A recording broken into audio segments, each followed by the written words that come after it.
notes, you also mentioned you absolutely think that there is misogyny in our world. I don't disagree with you. I do think that there are people that hate women, just like I think there are people that hate men. Yes. But I do want some clarification here. When you say misogyny, how do you define misogyny?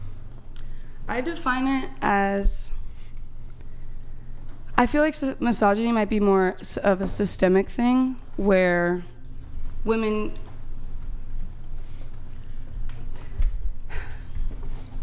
thinking that women need to do anything a man wants, I feel like is misogynistic. I feel as though not having women be respected in leadership positions is also misogynistic. I know that not everyone believes that way, but that's misogyny to me. That we can't, that it's so hard for us to get that extra representation. But you believe in the Christian worldview. Yeah. The Christian worldview is patriarchal. Yes, but the men is supposed to look to their wives or women for wisdom because God gave them wisdom. Love is patient, love is kind, love does not boast, love is not selfish. Love considers everybody, and if you love your wife, you will consider the things that she needs and wants. Sure.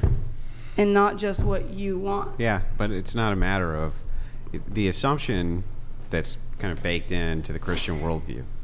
Is the reason it's patriarchal and the reason that the man's supposed to have the final decision is because you trust him to note that what's good for you, even when you don't know what's good for you. But I don't trust all the men that we've had in power. Yeah, I get it, but when you're talking about this conundrum which comes up, if that's your worldview, if the worldview is the Christian worldview, it's the same conundrum that I asked her earlier. My worldview is Jesus' worldview. Like, the world believes in going to war. Jesus doesn't believe in going to war. Yeah, but that really has nothing to do. But I'm saying my worldview, like, there's a lot of contradictions in what Christians say their worldview is than what Jesus said the worldview should be. That was my point there. No, well, I understand it, but the head of the church is Jesus, right? Yeah. Okay. And all the apostles who went off to found new churches were all men, correct? Yeah, but Jesus doesn't really like religion, so. Churches, he came to give us his church. He said it. He said we are the church. Yeah, he came to give a. No, he came to make the church give his us bride. a church. Give religion. He didn't say listen, he would come. No. When I'm talking about worldview, when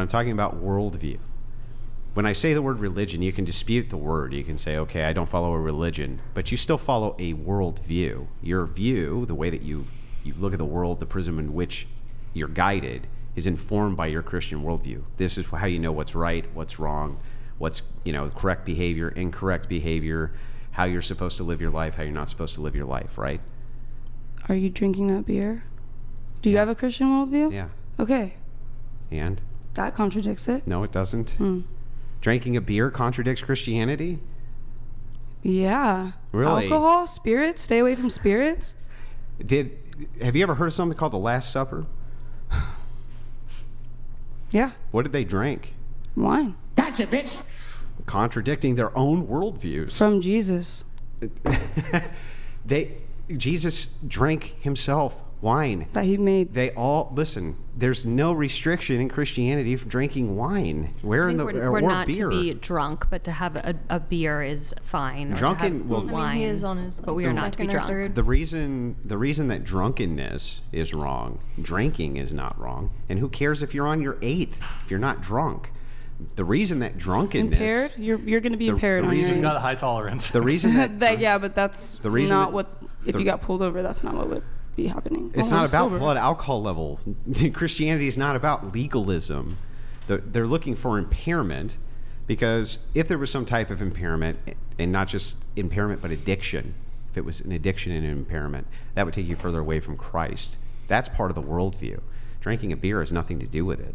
I mean, I don't even know where that comes from. I think a man should only lead if he is a Christian man and wants to lead his family closer to God. Otherwise, I don't know what you're leading or what you're leading for or what you're determining, because if you're not going off of what God says, then why? Yeah, why? Sure. So you're leading your family. Yes, I believe God gave men knowledge and ability to be able to rationalize and not have emotion, but also so that they can communicate with their wife, so that they can also understand more about themselves and the decisions that they do need to make. So I do believe a man should make like the final decision. Sure. So he's in charge. But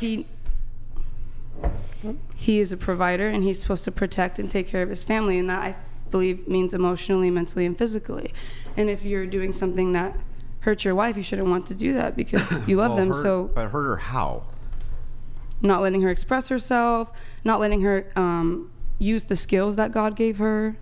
There's lots of different things. Sure, but when we're talking about hurt, or you're doing something that you have some preference against, it doesn't mean that you're doing anything wrong if you're the final arbiter. So you could have, again, this situation, especially within the Christian worldview, of you're being willful. You're being willful and you're being disrespectful yourself without realizing it. Isn't it your husband's duty to say, no, you're supposed to obey within the confines of the Christian ethos? You're supposed to obey God. Jesus always comes first. So if your man told you that we needed to do something that was against God, you're not going to do it. That would be a violation of your ethics. There's the distinction here is part of your ethics is to follow your man's lead. That's what part of your ethical framework is. And you dismiss it if they go against God. Yeah, but going against God isn't you being just willful. You being willful and him saying, listen, you have to stop being so willful. You have to stop being so argumentative. You have to stop going against me and my decision making because you're just being willful. That's not going against God. Do you think if a woman has an opinion and you just don't want to hear her out and you won't hear her out, it's gonna lead to a little bit of arguing because you're not listening to your woman? She might have a good idea. She might have something that can really bring value to you. Sure, she might, but it's not really for her to decide that. It's for him to decide that within the ethos. Got it. Within the ethic, right? That sounds more like... I don't believe God talks about dominance. He talks about leadership. It's not dominance. But it says submit to each other.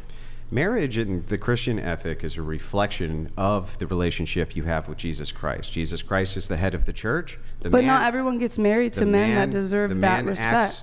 Let me finish. The man acts as the head of the church, right? That's the symbolic relationship.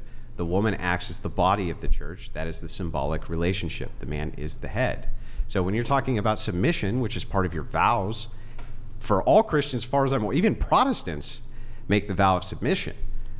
But what about to men that aren't your husband, like at work? But we're talking about misogyny, and I was saying it's systemic. Like at work, when your boss shuts you down, you have a great idea. I work at a place that they take my ideas, they bring me in, they ask me questions, they want to know what I think because they see the value that women have, like our attention to detail, organization, things like that. So you could grow your businesses, you could grow humanity as a whole by considering what women have to say instead of just saying, no, I'm right, I'm right, I'm right, I'm right. Yeah, but it is considered what women have to say. What does that have to do with misogyny? If men shut men down. Because men don't listen. Men don't listen to men most of the time. But they automatically, like you show that you don't even listen to women. You literally call us bitches that you think our like brains are like off or something. Like they work, we think, we move, we do research, we have talents, we have capabilities. How do you expect me to? And not every woman is going to get married. God, this fucking girl. Just leave it open a little bit. We need some air in here. Yeah, it's a lot. Leave it open. What just happened? Anyway, so yeah, back to this. Nobody's dismissing. I don't understand. Is this like internalized misogyny? No, like I've seen women talk about it all the time. And do you think they're just talking out of their assholes? Sometimes, but I don't know specifically what you're referencing. I really don't see a point continuing this conversation with you. You said